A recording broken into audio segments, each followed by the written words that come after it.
Bonjour à tous, c'est Guillaume de Sport Focus et bienvenue dans une nouvelle analyse. Aujourd'hui, je vais analyser la saison 2021 de la Formule 1. Cette saison sera exceptionnelle à plus d'un titre. Premièrement, en termes de pilotes, on aura 10 pilotes avec au moins une victoire, 4 champions du monde et 3 rookies. En termes de Grand Prix maintenant, on aura normalement 23 Grands Prix. Il y a encore un doute sur le Grand Prix du Vietnam et les 3 Grands Prix urbains en Azerbaïdjan, au Canada et à Monaco. En effet, ces Grands Prix sont incertains à cause du coronavirus. Pour les voitures, il y aura quelques modifications aérodynamiques comparées à 2020, mais ces modifications sont minimes. Ce qui va vraiment changer en 2021 pour le développement de la voiture, c'est la limitation de budget. En effet, maintenant en 2021, les constructeurs ont droit qu'à 145 millions de dollars pour développer leur voiture. Ça reste beaucoup, certes, mais pour certaines écuries comme Mercedes ou Red Bull, ça réduit leur budget. C'est la grande nouveauté de 2021 et on va voir ce que ça va donner. Et pour finir, cette saison 2021 va vraiment être la saison de transition car en 2022, il y a un nouveau règlement aérodynamique qui va être en place. Passons tout de suite à l'analyse de tous les constructeurs. Commençons par Williams. L'année 2020 était assez paradoxale parce que d'un côté, ils ont marqué 0 points, mais de mon point de vue, ils ont quand même bien développé leur voiture, ils se sont rapprochés de Alfa Romeo et de Haas, et j'espère qu'en 2021, ils vont continuer ce développement. 2021 va être une saison spéciale pour eux car ça va être la première saison sans la famille, ce qui est exceptionnel. Leur but pour 2021 sera de rester dans cette continuité, de se rapprocher de Haas, d'Alfa Romeo, pourquoi pas les dépasser car ils ont quand même le moteur Mercedes, et vraiment de réussir cette transition pour 2022, pour qu'en 2022, ils redeviennent une écurie qui compte dans la Formule 1. Passons à Haas maintenant. L'année 2020 était une année catastrophique, en partie à cause du moteur Ferrari, mais pas que. Leur châssis était vraiment pas bon non plus, et ils ne comprennent pas leur châssis, et c'est le vrai problème de Haas. Pour 2021, je ne m'attends vraiment pas grand chose de leur part. En effet, ils ont toujours le moteur Ferrari et on ne sait toujours pas ce qu'il va donner. Ils ont deux rookies, Mazepin et Mick Schumacher, qui vont vraiment découvrir la Formule 1 et finalement un châssis qu'ils ne comprennent toujours pas. J'espère vraiment qu'ils vont utiliser cette saison 2021 comme une saison de transition pour développer leurs jeunes pilotes, comprendre leur châssis et vraiment développer la voiture 2022 pour qu'ils rejouent un rôle fondamental dans la Formule 1 en 2022.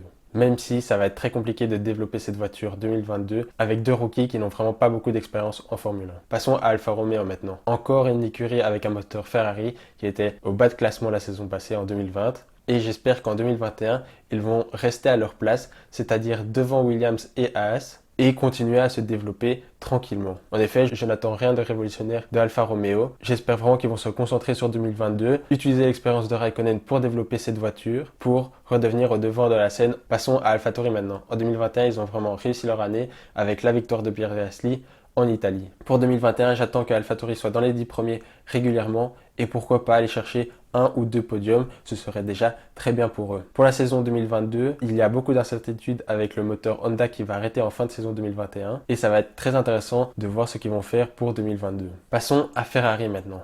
Ferrari, évidemment, en 2020, c'était une saison catastrophique, la pire saison depuis 40 ans. Et heureusement qu'il y avait Leclerc pour sauver les meubles parce qu'il n'a vraiment pas été aidé par la voiture et Sébastien Vettel. En 2021, j'attends évidemment un meilleur moteur, mais pas que. Ils ne doivent pas faire la même erreur que McLaren il y a quelques années. En effet, McLaren était au bas-fond du classement et pensait que c'était juste à cause du moteur Honda. Et une fois qu'ils avaient changé de moteur avec le moteur Renault, ils avaient encore des problèmes parce que leur châssis n'était pas bon. Ici, Ferrari, j'attends vraiment qu'ils changent de moteur, mais aussi leur châssis, qu'ils améliorent leur châssis pour retrouver les premières places avec Mercedes et Red Bull. Maintenant, passons à Alpine, anciennement Renault. En 2020, ils font une bonne saison avec Ricciardo qui fait plusieurs podiums et j'attends pas moins de 2021. Ricciardo ne sera plus là, mais j'attends vraiment que Ocon passe un cap et prenne vraiment le leadership. En face, il y aura Fernando Alonso qui est réputé pour manger ses équipiers s'il en a l'occasion. En effet, Alonso n'a rien à perdre.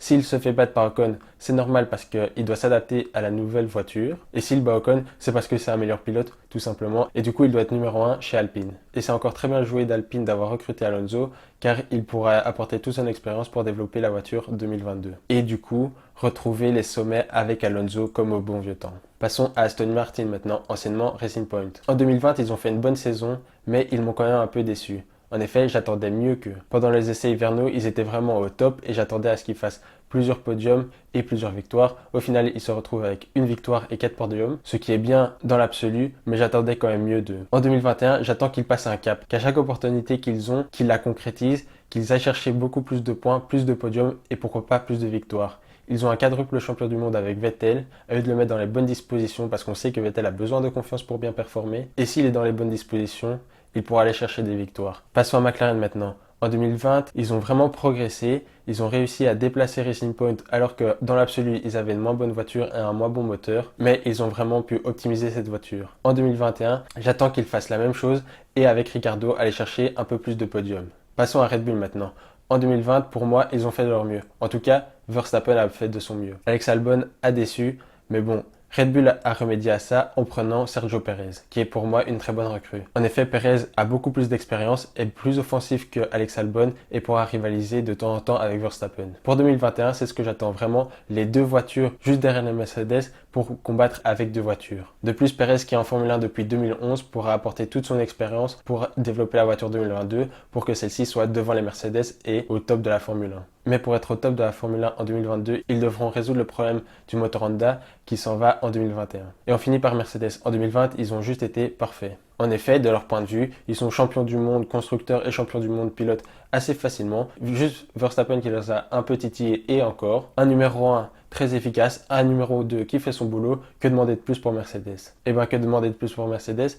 En 2021, de refaire la même chose, exactement la même chose. Du point de vue public, on aimerait bien un peu plus d'action au devant de la course, mais pour Mercedes, c'est très bien comme ça. Et Hamilton le sait, c'est pour ça qu'il a mis une clause dans son contrat où il pourra choisir le pilote 2022 ou sinon il s'en ira. En résumé, et pour faire mon classement, je pense que Haas va finir bonne dernière car ils vont très vite se focaliser sur 2022 et pour revenir meilleur en 2022.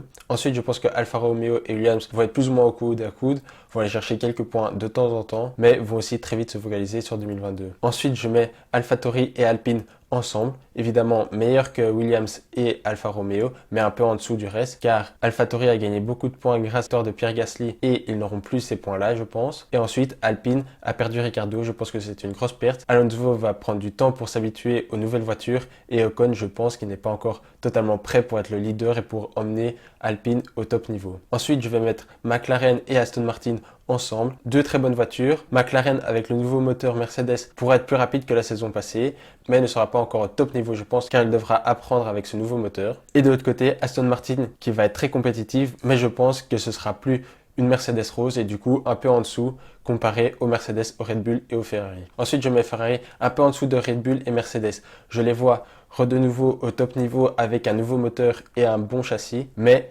ils ont pris trop de retard en 2020 et je pense qu'en 2021 sera une saison de transition pour revenir au top. Et encore, ça c'est s'ils ont un bon moteur. Et pour finir, je vois encore une fois Red Bull juste derrière Mercedes. Comme les saisons précédentes, Red Bull en 2020 a comblé un petit peu son retard sur Mercedes, mais lors de la nouvelle saison, Mercedes reprend une grosse marche et gagne assez facilement. Je pense qu'en 2021, ce sera pareil. Même s'il y a quelques changements dans l'aérodynamisme, je pense que Mercedes sera quand même devant. Sera assez facile avec Hamilton, avec un Bottas qui va être peut-être un peu plus titillé par Verstappen et Perez, mais je vois quand même Mercedes devant. Peut-être que Verstappen pourra prendre la deuxième place au championnat pilote, mais rien de plus, même si ce sera déjà très bien pour lui. Voilà, j'espère que vous êtes vraiment excités comme moi pour cette saison 2021 de Formule 1. Je pense que ça va vraiment être une saison très excitante, avec beaucoup de rebondissements, et aussi ce choix des écuries de se focaliser plus ou moins rapidement sur la voiture 2022, surtout pour les écuries qui seront au top et qui devront faire un choix entre continuer à développer la voiture 2021 pour gagner le championnat, ou bien passer à la voiture 2022